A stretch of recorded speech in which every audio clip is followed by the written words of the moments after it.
자, 2020학년도 6월 평가원에 이 개체성에 관한 지문에 대해서 설명을 하겠습니다. 자, 일단 서론을 보겠습니다. 자, 선생님이 여러분들한테 누누이 강조하지만 서론은 글을 읽는 방향을 제시하는 부분이죠. 자,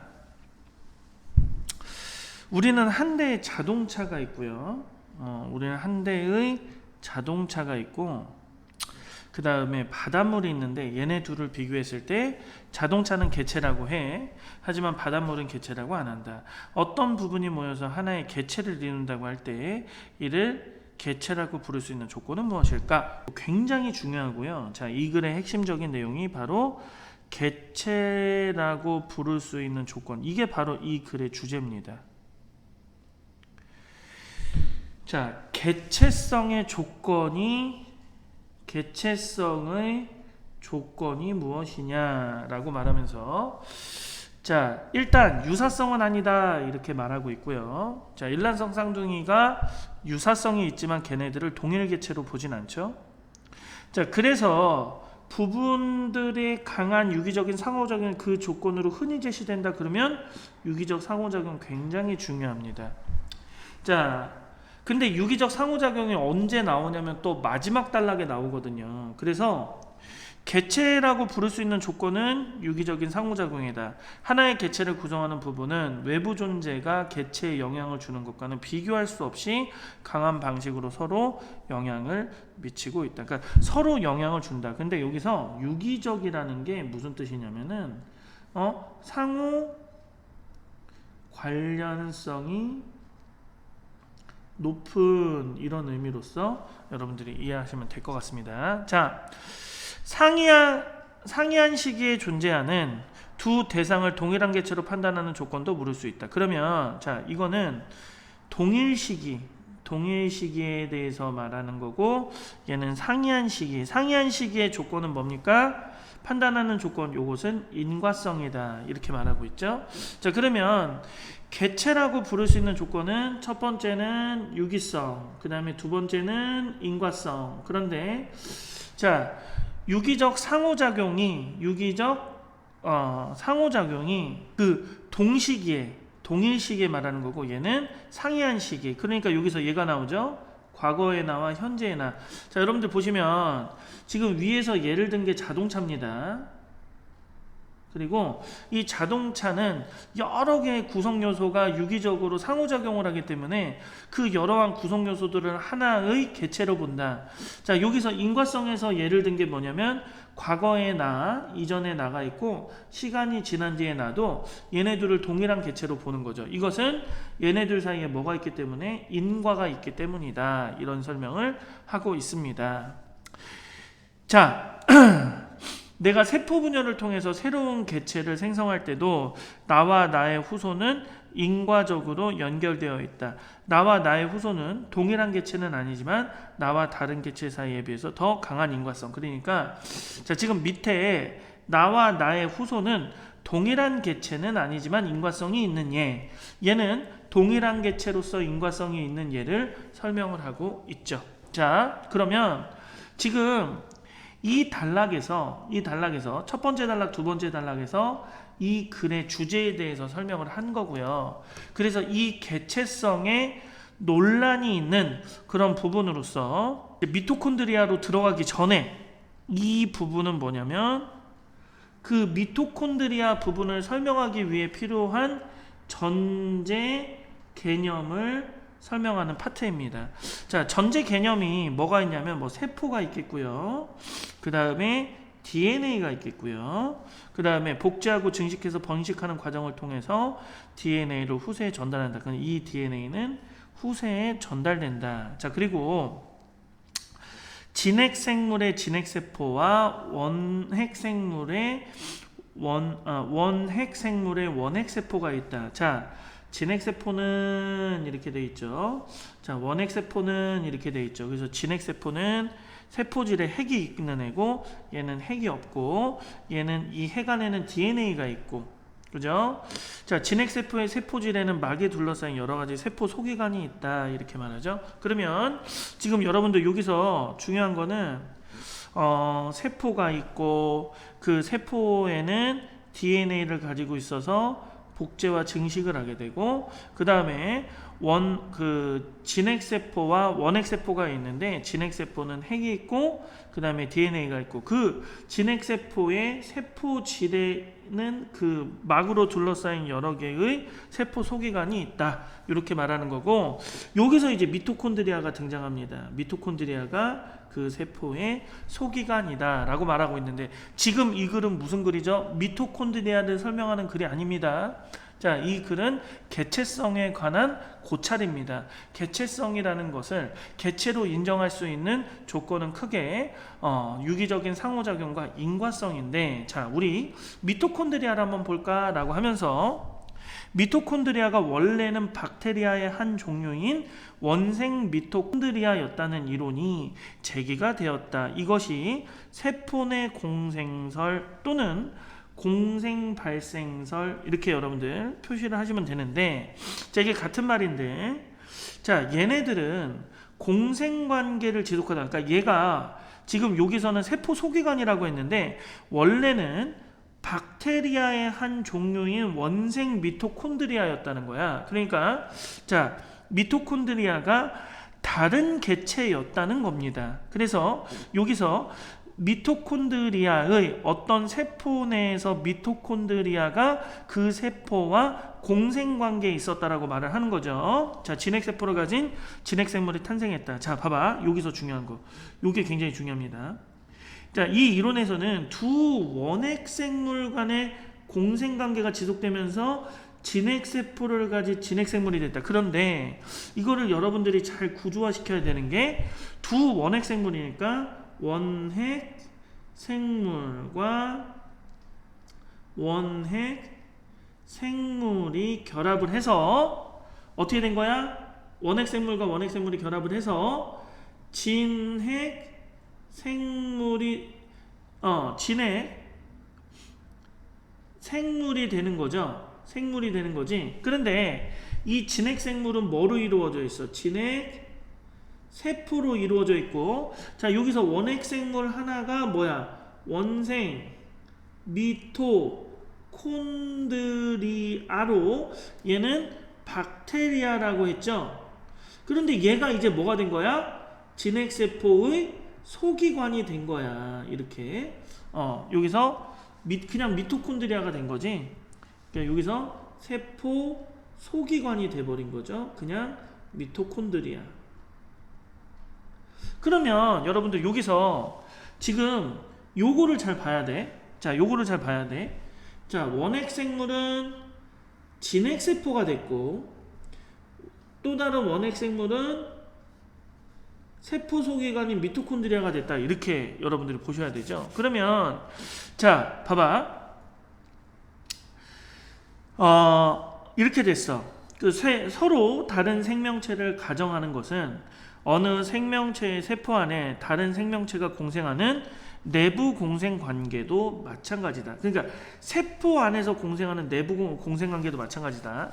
그래서 이런 공생 발생설은 한동안 생물학계로부터 인정받지 못했대. 자, 왜 그러냐면 그 이유가 막 잘 알려져 있지만 미토콘드리아가 과거에 독립된 생명체였다는 것을 쉽게 믿을 수 없었어. 그리고 또 한 생명체가 세대를 이어가는 과정에서 돌연변이와 자연선택이 일어나는 이를 통해서 종이 진화하고 분화한다고 보는 전통적인 유전학 측면에서는 두 원핵 생물의 결합이 인정받지 못했다라고 하는 겁니다. 자, 그런데 전자현미경이 등장하면서 미토콘드리아 안에 뭐가 있어? 미토콘드리아 안에 세포에게 DNA와는 다른 DNA가 있다. 그죠? 그 다음에 자신만의 리보솜을 가지고 있다. 그죠? 그래서 이런 것들이 공생 발생설을 새롭게 부각하게 했다. 그러면 지금 선생님이 이렇게 말하는 것은 공생 발생설, 다른 말로 미토콘드리아와 진핵 생물의 어떤 관계가 하나의 개체라고 보지 않는 그런 공생 발생설의 근거가 되는 거죠. 진핵생물은 원생 미토콘드리아가 고세균의 세포 안에서 내부 공생을 하다가, 그러니까 원생 미토콘드리아가 고세균의 세포 안에서 내부 공생을 하다가 탄생했다고 본다, 이렇게 말하고 있으니까, 자 여기서 진핵세포는 뭐가 되는 거야? 고세균 이렇게 되는 거죠. 그죠? 그러니까 요게 아니구나. 자 그러면 여기서 고세균은 뭐가 되는 겁니까? 요게 고세균이 되는 거죠. 그죠? 고세균의 세포 안에서 내부 공생을 하다가 탄생했다. 자, 고세균의 핵의 형성과 내부 공생의 시작 중 어느 것이 먼저인지는 논란이 없어. 그러니까 지금 얘는 핵이 없는데 이제 얘가 여기서 이렇게 가면서 핵이 생기고, 또 여기서 내부 공생이 언제 같이 이루어졌는지는 알 수 없지만 고세균은 세포질에 핵이 생겨 진핵세포가 되고, 그죠? 진핵세포가 되고, 원생 미토콘드리아는 세포 속에 가는 미토콘드리아가 되어서 진핵생물로 탄생했다는 것이다. 미토콘드리아가 원래 박테리아의 한 종류였다는 근거가 여러 가지 있어. 박테리아와 마찬가지로 새로운 미토콘드리아는 이미 존재하는 미토콘드리아의 이분 분열을 통해서만 만들어진다. 자, 그런 것도 어떻게 보면은 공생 발생설의 하나의 근거가 되겠죠. 그러니까 얘가 박테리아의 한 종류였다는 근거가 궁극적으로 공생 발생설의 근거가 되는 거니까. 또 진핵세포 막에 수송 단백질과는 다른 종류의 수송 단백질인 포린이 존재한다. 그 다음에 세포막에 카디오핀이라는 것이 존재한다. 그 다음에 미토콘드리아의 리보솜은 진핵세포의 리보솜보다 더 박테리아의 리보솜에 유사하다. 뭐 이런 것들이 공생 발생설의 근거가 되는 거죠. 그러니까 이전에 공생 발생설은 전통적인 유전학에 의해서 주목받지 못했지만 전자현미경이 발달하면서부터 우리가 세밀하게 보게 되고, 콘드리아 안에 세포에게 DNA가 있다. 그리고 걔가 진핵세포의 DNA와 다르다. 자신만의 리보솜을 가지고 있다. 그 다음에 여러 박테리아의 어떤 특성들이 있다.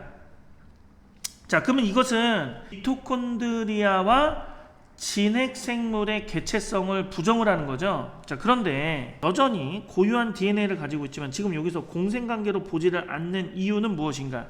자, 위에 공생관계로 보지 않는다. 그러면 다른 말로 뭐야? 하나의 개체다. 개체성을 인정하는 거죠. 그러면 그 이유가 무엇이냐? 바로 서론에서 나왔습니다. 유기적인 상호작용. 유기적인 상호작용이 가능하지 않다면 주로 공생관계에 있다고 봤는데, 여기서는 유기적인 상호작용을 인정한다. 자, 유기적인 상호작용이 있다는 그런 근거. 자, 미토콘드리아가 개체성을 잃고 세포 소기관이 되었다고 보는 근거는, 그러니까 여기서 개체성을 그러니까 미토콘드리아가 이제 그 다른 개체로 편입이 되면서 걔만의 개체성을 잃은 근거는 진핵세포가 미토콘드리아 증식을 조절한다. 그리고 조절한다. 그 다음에 자신을 복제하고 증식할 때 함께 복제하고 증식한다. 그래서 여기서 미토콘드리아의 증식을 진핵세포가 조절하는데, 조절하는 방식이 지가 복제되고 증식될 때 같이 증식된다, 이런 거야. 또 미토콘드리아의 유전자의 많은 부분이 세포핵의 DNA로 옮겨가 미토콘드리아의 DNA가 현저히 짧아졌다. 이런 것들이, 그러니까 미토콘드리아의 유전자의 많은 부분이 세포핵의 DNA로 옮겨간다. 이렇게. 그래서 미토콘드리아 DNA가 현저하게 짧다. 그러니까 이런 것들. 그러면 여기서 미토콘드리아에서 일어나는 대사 과정이 있을 거 아니야? 대사 과정에 필요한 단백질은 세포에게 DNA로부터 합성한다. 뭐 이런 것들. 미토콘드리아의 DNA에 남은 유전자의 대부분은 생체 에너지를 또 활용하고, 그죠? 그러니까 지금 미토콘드리아의 DNA와 또 세포에게 DNA가 긴밀한 유기적인 상호작용을 하고 있다는 게 밑에 나오고 있죠. 그래서 여기서 얘네들끼리 뭐 요런 것들, 그 다음에 뭐 요런 것들, 요런 것들이 다 미토콘드리아와 그 진핵생물 간의 하나의 개체성을 인정하는 근거, 즉 다른 말로 유기적 상호작용의 어떤 관계를 드러내는 근거로 제시되어 있습니다. 자, 윗글의 내용 전개 방식은 맨 처음에 개체성의 조건을 제시했죠. 세포 소기관의 개체성에 대해서 공생 발생설을 중심으로 설명하고 있다. 세포 소기관, 그지? 이거는 미토콘드리아죠. 미토콘드리아의 개체성에 대한 공생 발생설을 중심으로 설명하고 있다. 이거는 맞습니다. 그래서 요게 가장 적절한 거고요. 자, 넘겨봅시다. 자, 윗글에 대한 이해도 적절하지 않은 것은, 자, 1번 유사성은 아무리 강해도 개체성의 조건이 될 수 없다. 그죠? 유사성은 될 수 없다라고 말하고 있고, 바닷물을 개체라고 말하기 어렵다. 이것은 유기적 상호작용이 약하기 때문이다. 나왔죠.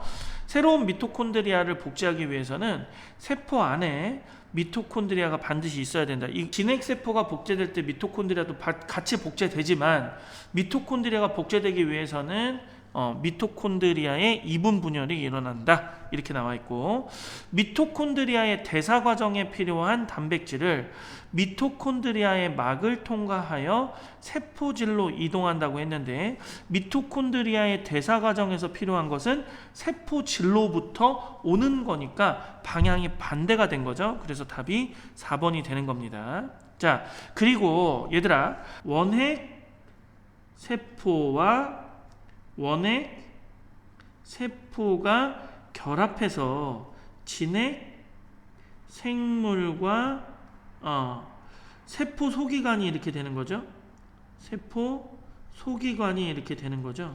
그래서 얘가 미토콘드리아였고 얘가 고세균이었죠. 그러면 이 고세균이 어느 순간 핵이 생기면서 진핵세포가 되고, 그 진핵세포들이 모여서 진핵생물들이 되는데, 얘네들끼리의 관계에 어떤 인과성이 있잖아. 그죠? 그래서 얘가 지금 이후에 이렇게 바뀌었으니까 이 인과성을 가지고 있다라고 여러분들 볼 수가 있는 거죠. 진핵세포가 되기 전에 고세균이 원생 미토콘드리아보다 진핵세포와 더 강한 인과성으로 연결되어 있다. 그죠? 자, 그리고 기억의 이유가 나왔는데, 자, 여러분들 여기 보시면, 자, 기억이라는 이 문장에 이유가 여기 나옵니다. 뭐뭐이기 때문이다라고 나오죠. 그러면 이 문장하고 가장 비슷한 것을 고르면 됩니다. 선지에서. 그런데 자, 미토콘드리아가 과거에는 독립된 생명체였다라는 것을 쉽게 믿을 수 없었기 때문에 인정받지 못했다. 그러면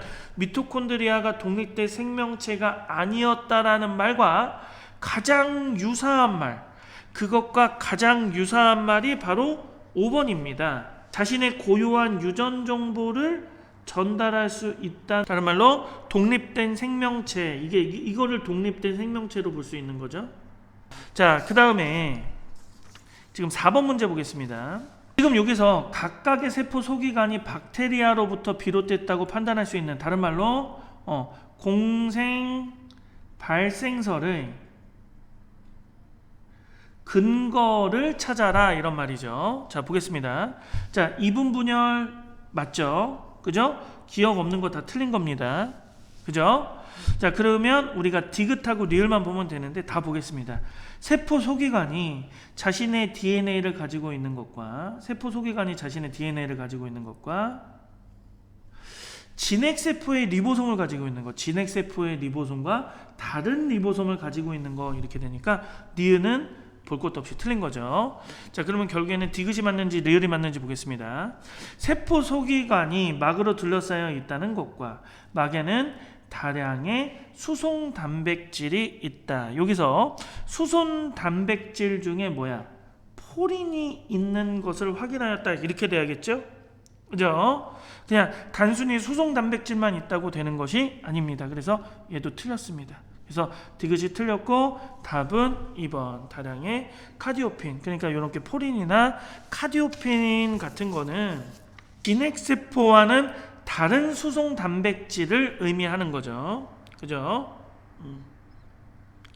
자, 그리고 이 5번 보시면, 자, 얘네 둘이, 그러니까 결론적으로 말하면 이 보거와 그 다음에 이 테트로톡신을 만드는 미생물, 그러면 얘네들의 관계를 공생관계로 볼 수 있는지 여기서 봐야 되는데, 자, 여기서 중요한 것은 미생물을 제거하면 복원은 독소를 가지지 못하나, 자, 미생물을 제거하면 생존에는 지장이 없대. 그러면 얘네들끼리는 어떻게 되니? 긴밀한 뭐가 없어? 긴밀한 유기적 상호작용이 없죠. 그죠? 유기적 상호작용이 없으니까 얘네들은 공생관계로 볼 수 있는 거야. 공생관계로 볼 수 있는 거고. 자, 두 번째, 실험실의 아메바가 병원성 박테리아에 감염돼서 대부분 아메바가 죽고 일부 아메바는 생존했는데, 여기서 중요한 거, 치명적인 항생제를 아메바에 쓰면은 박테리아와 함께 죽어. 그러면 지금 여기서 보면은 얘네들끼리 좀 긴밀한 관계가 있는 것 같잖아. 그런데 지금 위에서 유기적 상호작용의 근거로서 어떤 것이 복제 증식될 때 함께 복제 증식됐다고 했는데, 여기서 아메바와 이 박테리아에서 박테리아가 스스로 복제된대. 그러면 여기서는 유기적 상호작용이 인정받지 못하는 거죠. 얘네들은 어떻게 보면은 위에서 말한 세포 내부 공생으로 볼 수 있겠지. 병원성을 잃은 아메바의 세포질에 서식하는 박테리아는 세포 소기관, 얘들아 지금 여기서 세포 소기관으로 변했다. 자, 그러니까 아메바의 세포질에 서식하는 박테리아가 세포 소기관으로 변했다는 건, 세포 소기관은 뭐야? 이 아메바와 하나의 개체성을 인정을 하는 거잖아. 소기관이 됐다라는 건. 근데 여기서는 둘 다 공생관계이기 때문에 얘가 잘못된 거죠. 자, 보거의 체내에 서식하는 미생물, 보거와 유기적 상호작용이 강해진다면 당연히 유기적 상호작용이 더 강해지면은 개체성을 잃겠고, 보거의 세포가 증식할 때 독소를 생산하는 미생물의 세포도 증식하는 것은 아니다라고 말하고 있죠. 그죠? 왜냐하면 얘네들끼리 유기적인 상호작용이 적으니까, 없으니까. 자, 그 다음에 아메바의 세포질에 서식하는 박테리아가 개체성을 잃으면 아메바의 세포질에 서식하는 박테리아의 DNA 길이는 짧아졌겠군. 얘들아, DNA 길이가 짧아진 것은 얘네들의 유기적인 상호작용의 근거가 되는 거니까 이거 틀린 거죠. 그 다음에 아메바의 세포질에 서식하는 박테리아와 아메바 사이의 관계와 보거와 독소를 생산하는 미생물의 관계는 모두 공생관계겠군. 맞습니다. 그래서 답은 1번이 되는 겁니다. 자, 여기까지 하겠습니다.